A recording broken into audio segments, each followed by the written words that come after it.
She's that girl from a west side girl to a south side girl to a north side girl to a east side girl. She's fierce.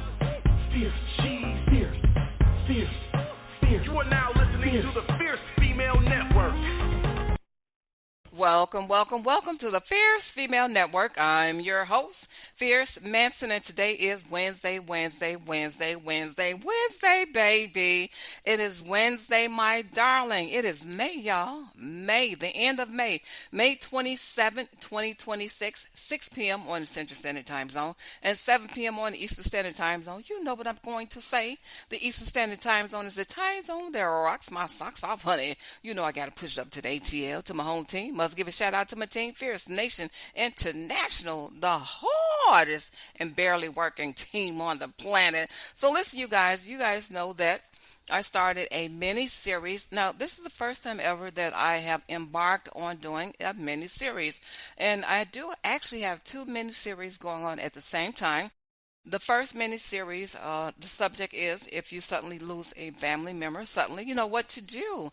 And then there's another mini-series. The second one, it has to do with caregivers protection. If you're wondering why did I choose or decide to start two different mini-series, it's because recently, you know, my situation of being a caregiver for many different years. And so I wanted to do a series on caregivers protection because a lot of times caregivers don't protect themselves. So that's a different mini-series. Today, the focus is the mini-series if you lose a family member suddenly, and my family did lose a family member suddenly. You guys know the story. I lost my brother December 11th, 2023. I know it's almost 3 years. This December will be 3 years. My gosh, that time goes so fast. So listen, I wanted to do a mini-series if you lose a family member or a friend suddenly. What to do, because you know you're very emotional. Your emotions is high. You know, the person just passed away and you're all over the place. You're scrambling all over the place. And so if you've been following the series, this is segment number 7. You know, I talked about how the police report can give you closure. You're going to need a police report that will give you closure down the road. Believe me, trust me, get the police report. It will give you some closure. It will help you to answer questions. And then also, you know, I talked about as well to bury your family member. If your family want to bury the member, make sure to bury that person. Don't let anyone cremate the person because things will arise. You do want to have closure. I'm telling you, closure is going to rear its ugly head and you're going to have a lot of internal problems trying to answer questions. So I started the journey of trying to figure out the answers to a whole lot of questions. So listen, today is number 7. The installment is number 7. It is entitled Criminal Negligence versus Involuntary Manslaughter. See, questions, you have a lot of questions, and then you discover the answers to the question as time elapses. And people wonder, why in the world are they talking about this? And it's so many years down the road. Because things start to unravel. And you start to get answers to your questions. And so one of the questions, I found out it was almost 2 years. 2 years had passed, and my mother had said to me when he was passing, when he was in distress, and the young lady called my mom telling her that he was in distress and he was ill, and my mother says, well, I'm coming over to the house. And the person on the other end of the phone says, do not come to this house. Do not come to this address. Who does that? Who says don't come? Now, this is the mother. The mother is being called about her son having a medical emergency. And so she was going to rush over to the house, and the person on the other end of the phone says, do not come. Please do not come to this house. That's a crucial time that you want to see your son. You want to get there as fast as possible because there is a medical emergency. Well, lo and behold, he passed and she never got to saw him again. So you want to make sure that you do everything you possibly can when there is a medical emergency. And you're probably wondering, well, why am I calling this episode number 7, criminal negligence.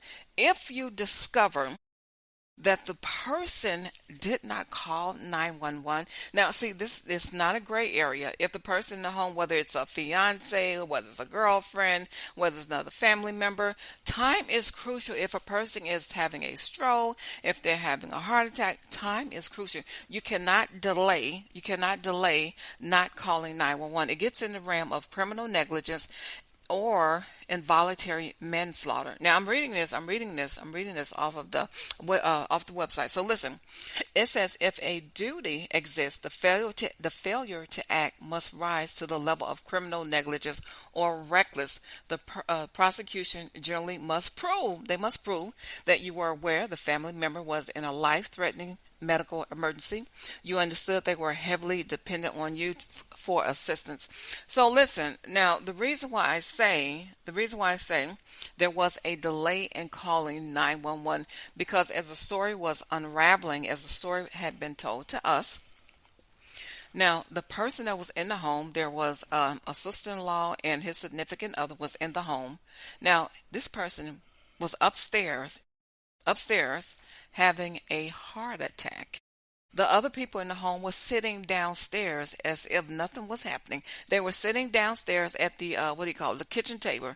The sister-in-law and the other significant other, they were sitting downstairs, and the paramedics finally called and got to the home. Well, he passed. Long story short, he passed away. Now, let me tell you something. He passed in the home. Right? So you have to sort out if it's criminal negligence, that's negligent. If the person is in a serious medical distress and you delay calling 911, that can be considered negligent because if a heart attack, of course, is very serious, a person having a stroke, of course, is very serious, and time is of the essence. The family members want to be contacted. The family members want to see that person. If that person doesn't make it, well, my goodness, those are the last crucial moments of that person's life, and people need to understand that the family member want to be with that person.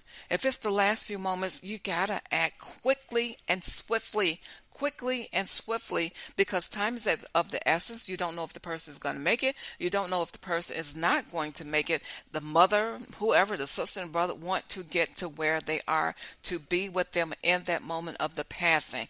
And you should never bar someone or block someone. So in this instance, the mother was blocked for whatever reason to not come to the house and be with her son as he was passing.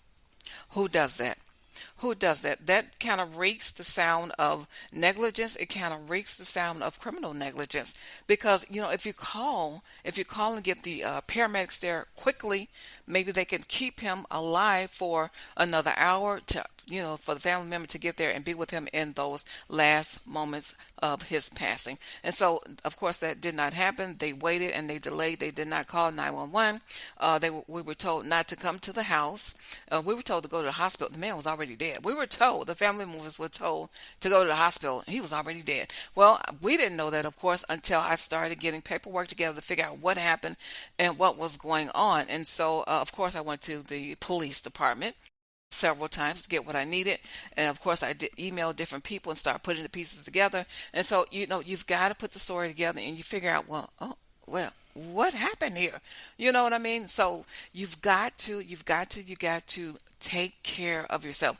And when people pass over, people are very emotional. You can't help but to be emotional. You're very upset. You just lost a loved one, and you want to be able to have closure because that thing is going to gnaw at you all the time. So listen, so that's a mini-series. And people on the other side, maybe people that's not related and not close to the family, they think, well, no big deal. The person just passed. It is a big deal. It's a holy hell of a big deal because the person doesn't have their family member. They're gone. And you got to answer questions. And of course, no one is around to answer the questions. You got to put the pieces together.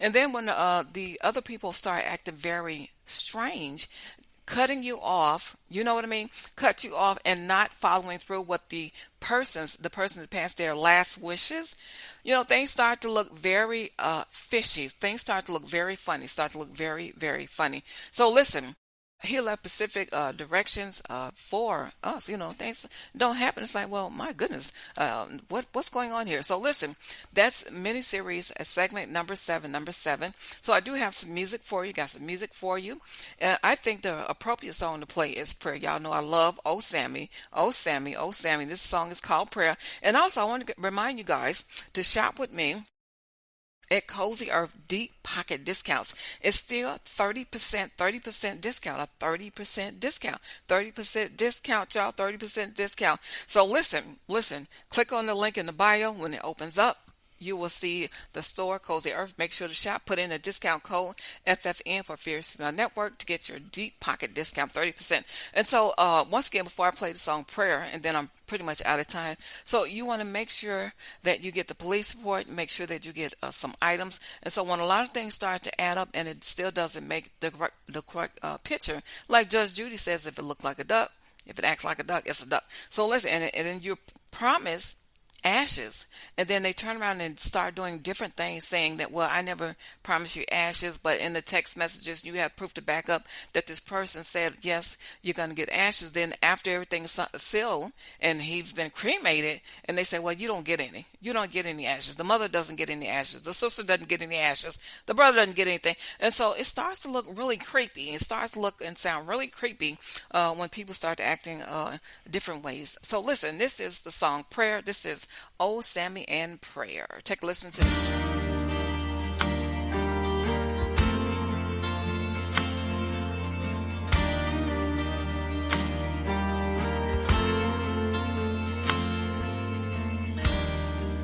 Well, are you the cure?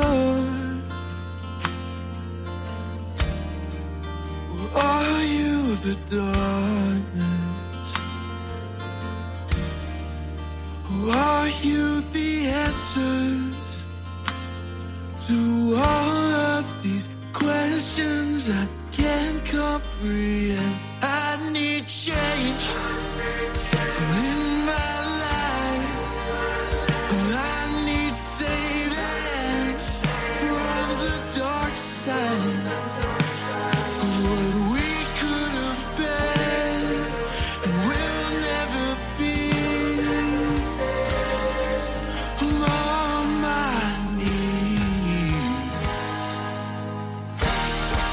Cause if you're God, and if it's so not,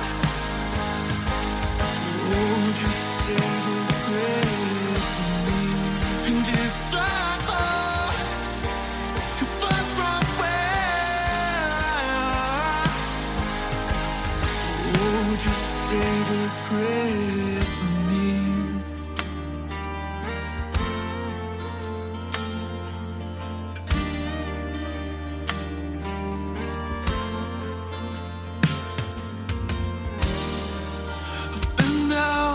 Road 1,000 times before.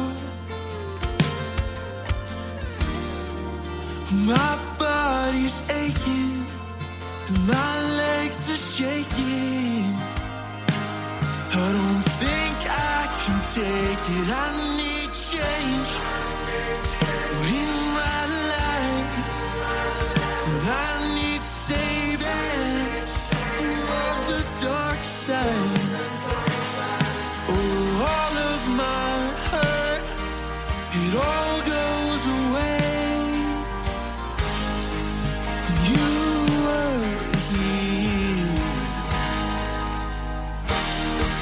'Cause if you're God, and if it's so not, oh, just say the prayer. And if I fall too far from where, just say the prayer. Just say the prayer.